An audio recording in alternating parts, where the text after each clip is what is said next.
A ver, la 15. Oh. La alteración más frecuente de las pruebas de función pulmonar en los supervivientes de ARS es... O sea, aquí hay que saber qué pasa con los supervivientes de ARS. Obviamente los pocos que viven, ¿no? ¿Qué es lo que más hacen? Fibrosis pulmonar. O sea, eso también hay que grabarlo. La complicación más frecuente de los pacientes que hacen ARS cuando sobreviven es la fibrosis pulmonar. Entonces, ¿qué alteración de la prueba funcional nos indica fibrosis pulmonar? Ya les mencioné. La compliance. ¿Se acuerdan de la compliance? También se conoce como distensibilidad pulmonar. Obviamente que los pacientes con fibrosis también tienen distensibilidad reducida. En cambio, los pacientes con EPOC tienen distensibilidad o compliance pulmonar aumentada. Pero bueno, esa no es la alteración más frecuente. Disminución de la capacidad de difusión.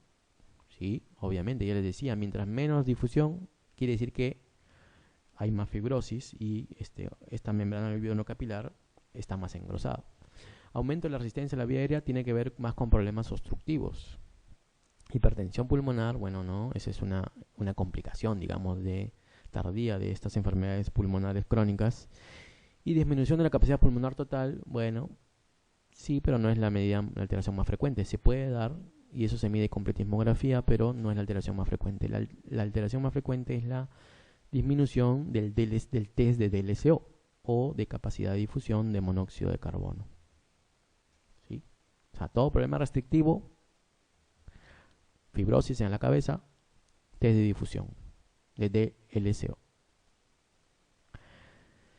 16. La siguiente gasometría arterial. A ver, también para repasar eso ya es fácil, ¿eh? Con lo que le hablamos al primer instante, las primeras preguntas. pH 7.4, presión arterial de oxígeno 98, presión arterial de CO2 38, bicarbonato 25. ¿Qué refleja?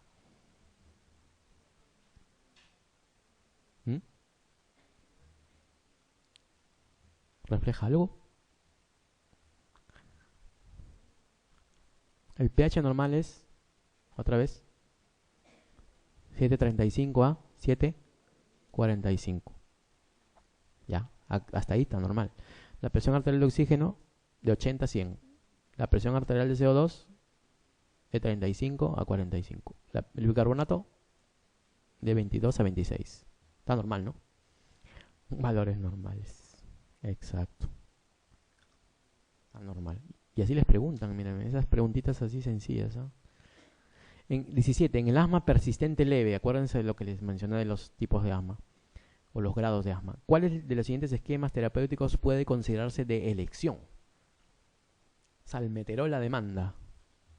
No, pues no, salmeterol es un broncohilatador de acción prolongada y a demanda, no se usa nunca a demanda. Se usa pautado, como quien dice, o de mantenimiento. Salbutamol pautado más salbutamol a demanda. Ah, este es loco. Está rayado este que ha puesto la pregunta, pero bueno. Budesonida pautada o budesonida a demanda. Ahí para ver C, D o E. Budesonida es un corticoide inhalado, ¿no? Si lo conocen. Entonces, en un persistente leve ya debemos usar un corticoide inhalado, yo les decía, ¿no? Desde los leves, pero persistentes. Entonces, budesonida tiene que ser pautada, eso ya está fijo. A demanda, que es la C, más salbutamol a demanda, no es la respuesta, ¿no? Está entre la D y la E. Ahora, ¿cuál de esas dos es mejor? ¿La D o la E? ¿La D o la E?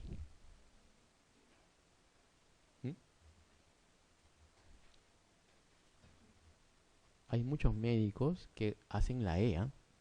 Y está mal. Le dan salbutamol, dice incluso le dicen cada 2 horas, señor, y le ponen un esquema, ¿no? Cada 2 horas, 5 días, de ahí cada 4 horas, otros 5 días, de ahí cada 6 horas, 5 días más y así. Ese es pautado. El salbutamol no debería ser nunca usado como de mantenimiento. El salbutamol es un aliviador, es un calmante. Debe ser usado siempre a demanda, ¿ya? Y más bien lo que se debe usar pautado siempre es el corticoide. La budesonida pautada, o sea, de mantenimiento más el salbutamol a demanda. Así debe ser. Siempre el inicio de un manejo de asma, ¿no? No me usen mucho salbutamol. Porque el paciente después te dice, doctor, ya me acostumbré al salbutamol. Y eso no es cierto en realidad, pero él lo ve así.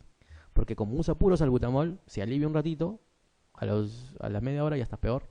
Se alivia otro ratito, a la media hora está peor y así. Y la gente que ve eso dice, uy, ya se acostumbró al salbutamol y le estamos haciendo mala fama a los inhaladores. Y ustedes cuando sean médicos se van a dar cuenta, no, yo no quiero inhaladores, no me de eso. Porque piensan que se va a acostumbrar y no es así, es que el tratamiento está mal. Esa es la respuesta para darle a un paciente, ¿no?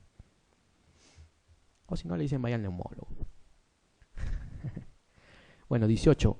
¿Por qué mecanismo aparece la hiperinsuflación dinámica durante el ejercicio en los enfermos con EPOC?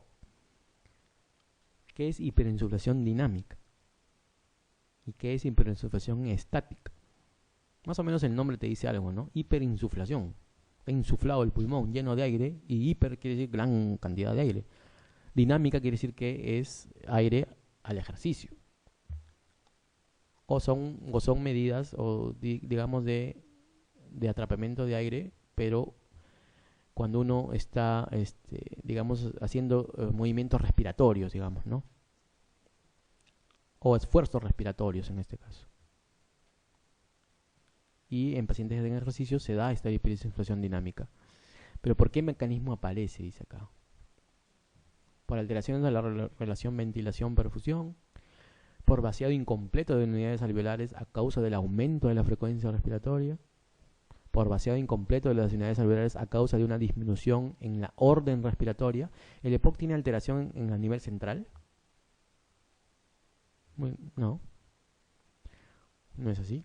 Por los problemas mecánicos asociados a una alcalosis metabólica, bueno, eso sí no tiene nada que ver. Por los problemas mecánicos asociados a una alcalosis respiratoria, tampoco. La hiperinsuflación dinámica quiere decir aumento de los volúmenes pulmonares dinámicos. En este caso, la capacidad pulmonar total y en realidad todos los volúmenes. Y la capacidad vital forzada también. Y el volumen residual también. Y la capacidad residual funcional. O sea, cuando todos los volúmenes aumentan, se dice que el paciente está hiperinsuflado. Sobre todo la capacidad pulmonar total. Cuando aumenta solo el volumen residual se llama atrapamiento aéreo. También grábenlo eso. Aumento de volumen residual, atrapamiento aéreo. Aumento de la capacidad pulmonar total, hiperinsuflación. Y acá es dinámica porque el paciente está en ejercicio. Entonces, ¿qué pasa con estos pacientes? Cuando ya están pues con enfisema pulmonar, tienen, digamos, tabiques alveolares rotos y esto hace que el aire cuando entra ya no pueda salir, se queda atrapado, como quien dice, y luego se hiperinsufla ese alveolo o esa zona del pulmón. Y en ejercicio es peor, porque en ejercicio la frecuencia respiratoria aumenta y la expiración se hace cada vez más cortita en el ejercicio, ¿no? Ustedes cuando corren es cada vez más corta la expiración. De repente la expiración es grande o larga, digo, pero la expiración cada vez es más cortita. Entonces en un paciente ya con EPOC, obviamente esto atrapa más aire. Entonces ese es el mecanismo por el cual en un paciente que hace ejercicio y tiene EPOC, atrapa aire, pues, ¿no? Por vaciado incompleto, porque la expiración es muy corta y la frecuencia respiratoria es muy rápida también, ¿no? No tiene nada que ver con la ventilación, perfusión, menos con la alcalosis ni acidosis, ¿no? Como dice por acá. Y la orden respiratoria tampoco, porque el EPOC no tiene mucho que ver con la orden respiratoria, con el sistema nervioso central, ¿no? 19. A ver, un paciente de 60 años fumador, con historia de disney, fumador, pesado será, pues con historia de disney de un año, hace un año que se agita, de evolución, presenta auscultación crepitantes, o sea, crujidos probablemente, y es fumador, miren, y se comprueban acropaquias, otra vez las acropaquias, y crujidos, pero fuma. La TAC de tórax demuestra una afectación reticular en la periferia del pulmón. El diagnóstico más probable es... ¿Qué será?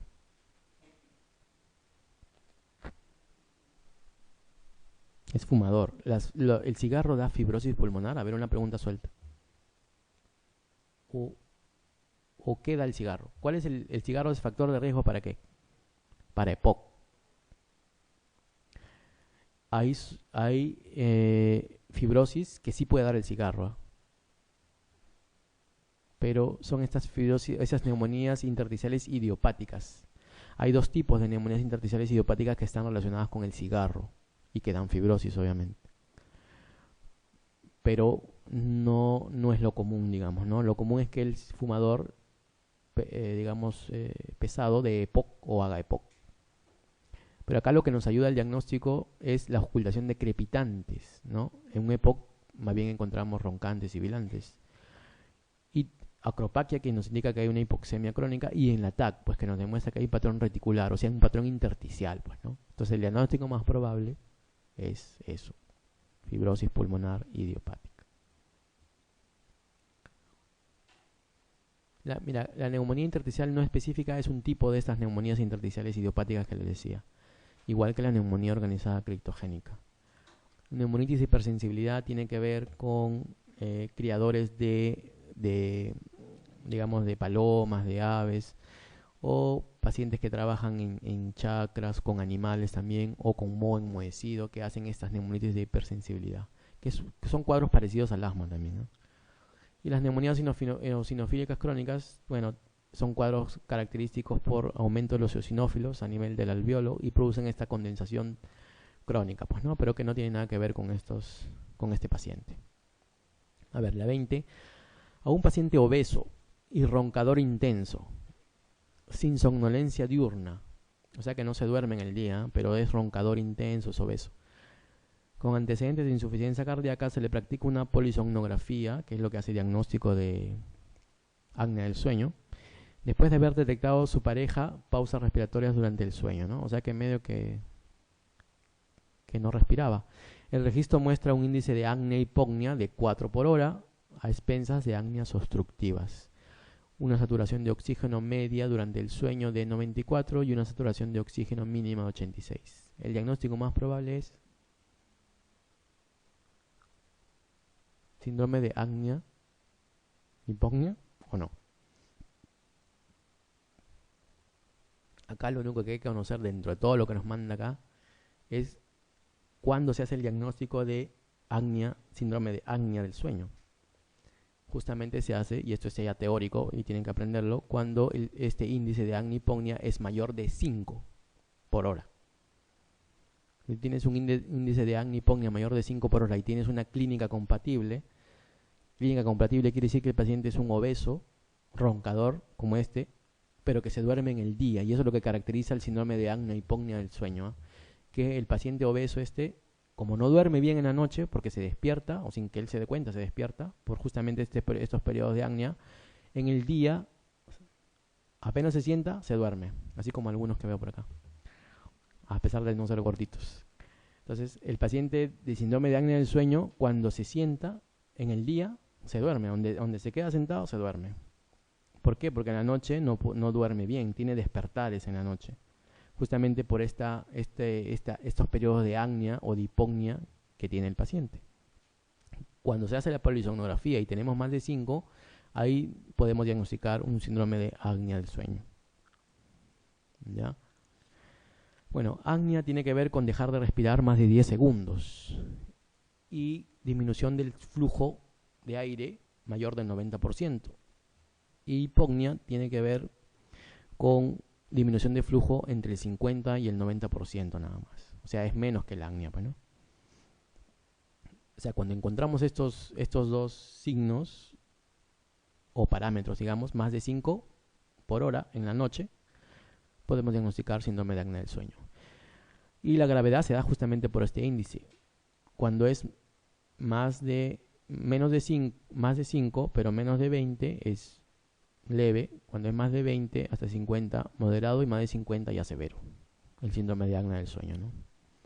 Entonces, el diagnóstico, ¿cuál sería? Pues que hay que tratar, se trata de un síndrome de apnea del sueño y que hay que tratarlo con un CPAP nasal. No es un síndrome de apnea del sueño. Se trata de un síndrome del sueño subsidiario de dieta hipocalórica y dormir en decúbito lateral. No, porque no es apnea del sueño. Obviamente que tiene que bajar de peso porque es gordito, ¿no? Se trata de un síndrome de apnea central secundaria de la insuficiencia cardíaca. Bueno, tampoco. Los resultados de la polisomnografía no son compatibles con la historia clínica. No, acá están discutiendo el diagnóstico. Se trata de un roncador simple que no precisa tratamiento. ¿Qué les parece? ¿Cuál es? ¿La A o la E? ¿Mm? ¿La B? ¿La D? ¿La A? Es un obeso, obviamente con insuficiencia cardíaca, que ronca, sí, pues ronca, como cualquiera de nosotros que ronca, ¿no? Pero que no tiene todavía el síndrome de apnea del sueño por este índice. Entonces es un roncador simple nomás, ¿no? Y que no precisa todavía tratamiento, obviamente, porque no tiene todavía el diagnóstico, pero probablemente con el tiempo podría ser este síndrome de apnea del sueño si es que él no baja de peso, ¿no? Y no controla la insuficiencia cardíaca. El síndrome de apnea del sueño también se relaciona mucho con accidentes de tránsito porque se duermen justamente manejando y se relaciona mucho con problemas cardíacos tipo hipertensión arterial. Y obviamente estos pacientes también hacen saturaciones de oxígeno baja y en algún momento también hacen hipercapnia y también cor pulmonar a la larga, ¿no? Entonces el tratamiento de estos síndromes de apnea del sueño, como dice acá la respuesta B, es cierto, es el CPAP nasal. Ese es el mejor manejo de estos síndromes de apnea del sueño.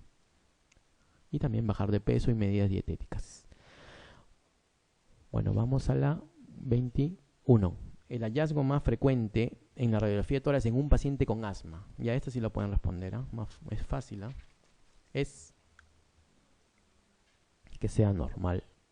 Exacto, eso es lo más frecuente, pero también podemos encontrar obviamente hiperinsuflación pulmonar cuando haya atrapamiento aéreo, ¿no? Condensación bilateral, bueno, si es que hay neumonías o moco impactado también se llama, moco impactado. Engrosamiento de las paredes bronquiales también puede haber si el asma es muy crónica y neumomedastina obviamente si hay una fuga de aire. Pero lo más frecuente es la radiografía de tórax normal. ¿Qué otra patología respiratoria tiene como frecuencia tener radiografía de tórax normal? Eso también se lo dijimos en las clases, que es importante, el TEP, tromboembolismo pulmonar. Entonces, tromboembolismo pulmonar normalmente tiene radiografía normal. Sí, es cierto. Mira, son guachitos que le estamos dando.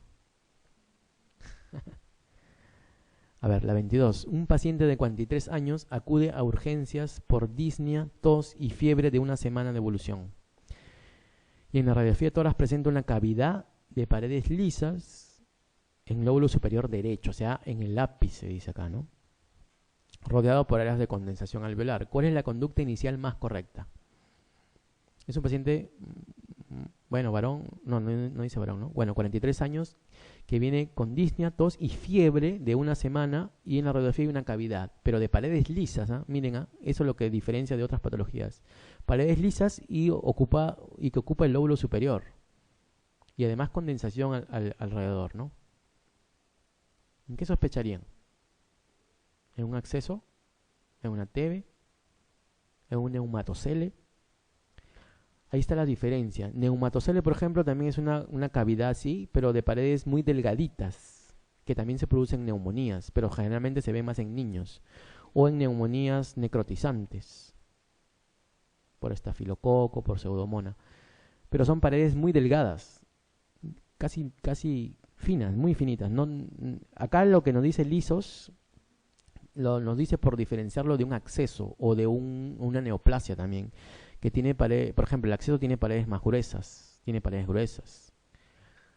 y hay un cierto nivel que acá no dice, ¿no? En un acceso. En una neoplasia también tiene paredes gruesas, pero generalmente porque lo que se accede es el tumor. Entonces este tumor no es tan liso, sino más bien es espiculado, tiene bordes irregulares, ¿no? Entonces, ahí nos diferencia de las otras patologías. Entonces, ¿cuál es la conducta más correcta aquí? ¿Mm? Hacerle una resonancia magnética, dice acá. ¿Será? Tratamiento antibiótico y realizar una radiografía de control en un mes, pensando en que en un acceso. Y en un mes todavía le vas a tomar la placa, no seas malo. Desde ahí nomás esa respuesta está mal, ¿no? Se debe realizar un estudio de tomografía torácica ante la sospecha de neoplasia pulmonar. Podría ser, pero ya les digo, las paredes lisas como que nos dificulta y el tiempo de enfermedad tampoco no es tan largo. Bueno, hay fiebre, se quema, va con una infección, ¿no? El paciente puede ser bacilífero y se debe realizar un análisis de esputo. Bueno, sí podría ser, es lo más probable. ¿Se debe obtener un diagnóstico citológico mediante broncoscopía? No, pues no, perfusión percutánea tampoco. Esta es la más cercana, ¿no? Que probablemente sea un paciente tuberculoso y sí, pues hay que hacer un estudio de BK, ¿no? Sí. A ver, la 23. Ah, y aquí algo les iba a decir. Ah, ya, otra cosa, otro dato suelto. ¿Cuál es el infiltrado radiológico en la radiografía de tórax más común de la tuberculosis? También es pregunta de examen, ¿no? Caverna, alveolar, alveolo-acinar, reticular, derrame. ¿Cuál es el infiltrado más común de la tuberculosis pulmonar en la radiografía de tórax? Derrame no. Más común, ¿eh?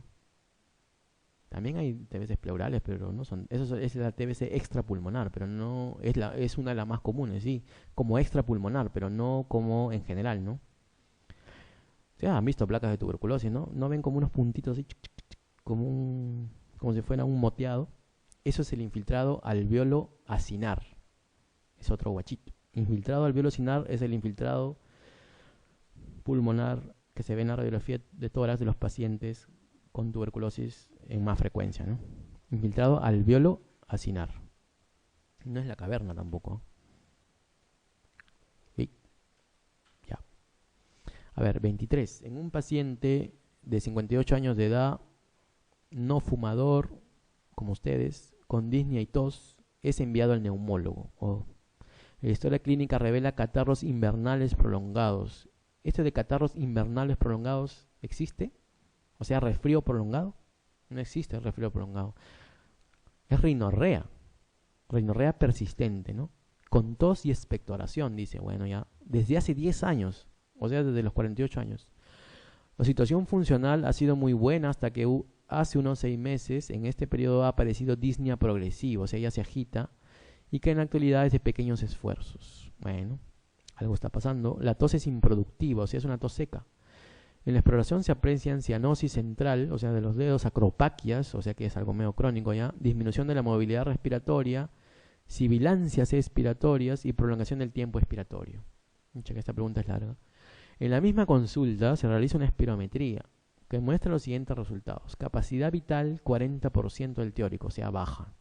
Volumen expiratorio forzado 70% del teórico, un poco bajo, menos de 80. FET 25-75, que tiene que ver con la medición de la vía aérea pequeña, 66% del teórico. Bueno, casi normal. Acá aparenta ser un problema restrictivo. Acá no nos está dando el dato de la relación FET1-FBC que yo les decía, nos da el diagnóstico de obstrucción, ¿no? No nos está dando acá el dato. Entonces probablemente no sea un problema obstructivo. ¿Cuál entre las que se enumeran a continuación es la siguiente prueba a realizar que mejor podría aclarar la alteración funcional encontrada? O sea, es un paciente ya de edad, que ya se está, digamos, que está disneico ya hace mucho tiempo, que tiene un periodo de enfermedad un poco largo, dice que 10 años, ¿no? Que tiene una tos seca, que tiene una disminución de la movilidad respiratoria, algunos sibilantes por ahí, tiempo expiratorio prolongado, y la espirometría nos indica ¿qué? Restricción, ¿no? Acá no nos habla de obstrucción, restricción, porque tenemos capacidad vital forzada baja. Y restricción, digamos, leve a moderada por el FET 170, ¿no? ¿Qué es lo que haríamos para confirmar el diagnóstico de restricción? Es lo que nos está preguntando, en realidad, con tanta pregunta, ¿no? En realidad, nos estás preguntando simplemente qué haríamos para confirmar un proceso restrictivo en una espirometría. Eso es. Una medición de volúmenes pulmonares, exacto, con pletismografía. ¿Por qué? Porque el diagnóstico de restricción solo lo da la pletismografía. Eso que también les quede claro, el diagnóstico de restricción solo lo da la pletismografía. ¿Por qué? Porque mide todos los volúmenes pulmonares que obviamente en una restricción están bajos. La espirometría solo sugiere restricción. Entonces aquí sería esa la mejor respuesta. La medición de volúmenes pulmonares con pletismografía. Vamos a la 24. A ver, enfermo diagnosticado de asma que no está recibiendo tratamiento. O sea, está abandonado el pobre.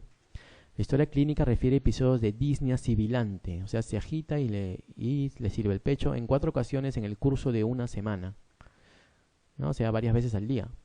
Ocasionalmente se despierta por la noche, también, en la noche tiene síntomas de asma y tiene un FED1 que es del 80% del teórico. O sea, eso ya, el FED1 ya nos indica en qué estadio está. ¿Cómo debería ser tratado inicialmente este enfermo? Es casi como las preguntas anteriores, ¿no? Es un asmático que tiene episodios en el día y también en la noche, pero no tanto, ocasionalmente dice, y que su FED1 todavía está más o menos dentro del límite normal. Entonces, este es un asmático persistente leve probablemente, ¿no? ¿Cómo debería ser tratado inicialmente? ¿Cuál de todas estas respuestas es la más correcta, no? Porque con una dosis baja moderada de corticoides inhalados más un beta agonista, con una combinación de teofilinas con corticoides inhalados y beta agonista, con un beta agonista solo, con evitar alergenos y utilizar corticoide inhalado a demanda. ¿Así se usa un corticoide inhalado? No se usa a demanda. Ciclo inicial de corticoides orales. De frente vamos a dar un corticoide oral, que también algunos de los colegas hacen eso, no está bien tampoco. Combinado con beta agonistas, ¿no? ¿Qué es lo que haríamos? Ya les decía, el manejo del asma principal es corticoide inhalado, ¿no? Entonces, dentro de estas respuestas, la más correcta, porque ya ese es un asma persistente, no es un asma intermitente, ¿eh? Porque está casi varias veces al día en una semana, ¿no? O varios días en una semana. Entonces aquí ya sería una dosis baja de corticoide inhalado o moderada más un beta agonista. Aunque acá no nos dice qué tipo de beta agonista, pero esa es la mejor respuesta. Un beta agonista solo, ya les decía, solo se da en asmas intermitentes. ¿Sí? Bueno, nos vamos a la 25. ¿Sí están de acuerdo, no? ¿O no? ¿O cuál querían que sea? A ver, ¿un beta agonista solo? ¿Ah? Claro, el asma persistente intermitente también tiene FED1 80%, ¿ah? Pero casi no tiene síntomas el intermitente, muy rara vez tiene síntomas, ¿no? Pero acá dice que se despierta en la noche y ocasionalmente y que tiene síntomas en el día. Entonces este es un persistente ya. Y obviamente en este caso, como es pocas veces en la noche y pocas veces en el día, en los días de la semana, es leve. Por el FED1 también es leve, ¿no? Y hay que usar corticoide inhalado. Bueno, 25. Un paciente de 68 años con EPOC, otra vez el EPOC, fue dado de alta en el hospital con tratamiento de oxígeno domiciliario. 2 meses más tarde acude a consulta refiriendo disnea de medianos esfuerzos, o sea, se agitaba después de haber salido de alta. Ha dejado de fumar y sigue tratamiento correctamente con broncodilatadores, miren, ¿ves? Inhalados. Ese es el manejo del EPOC. Presenta saturación de oxígeno de 85%, respirando aire ambiente, o sea, FIO 2021, quiere decir. Está un poco bajo, ¿no? Porque lo normal es 90. Y hematocrito de 49, un poco alto. ¿Cuál de las siguientes afirmaciones respecto a la oxigenoterapia domiciliaria es correcta? Bueno, ustedes deben saber que la oxigenoterapia domiciliaria tiene indicaciones. No se da a todos los pacientes. Entonces, ¿cuándo indicamos oxígeno domiciliario? Aquí viene el kick de la pregunta. ¿Cuándo indicamos oxígeno domiciliario? Cuando tenemos saturación de oxígeno menor de 88 y presión arterial de oxígeno menor de 55. Ese es el criterio absoluto de oxigenoterapia domiciliaria. Saturación de oxígeno menor de 88 y presión arterial de oxígeno menor de 55. Si tenemos presión arterial de oxígeno entre 55 y 59 y saturación entre 88 y 89, ya no es tan absoluto. Aquí tenemos que tener hematocrito, o sea, policitemia, hematocrito generalmente mayor de 55%, que no está acá, que no es el caso, cor pulmonar o hipertensión pulmonar, que tampoco es el caso, no nos dice, ¿no? Entonces, este paciente ya está con un criterio, digamos, prácticamente absoluto solo por la saturación, ¿no? De usar oxígeno domiciliario y obviamente parece que el oxígeno domiciliario no le hace efecto porque él sigue con saturaciones bajas. Entonces, ¿cuál de las siguientes afirmaciones es correcta respecto a la oxigenoterapia domiciliaria? ¿Mm?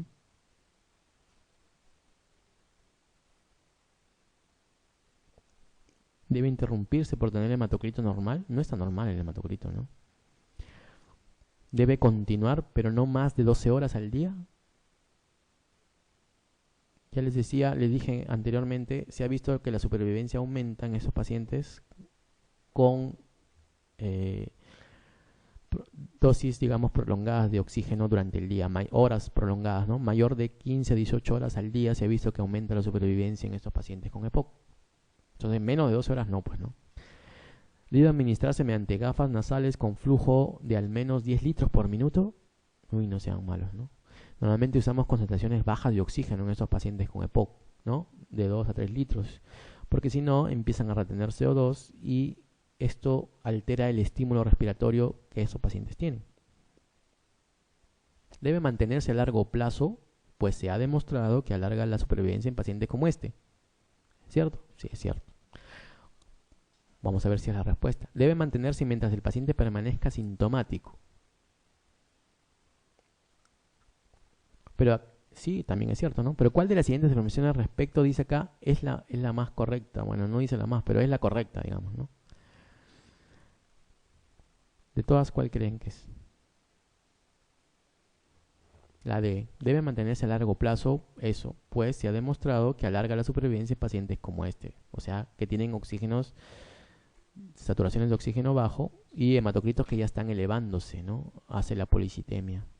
Entonces, dentro de estas respuestas, esa es la más correcta, ¿no? Porque en realidad el oxígeno ha demostrado aumentar la supervivencia. 26. Un paciente de 30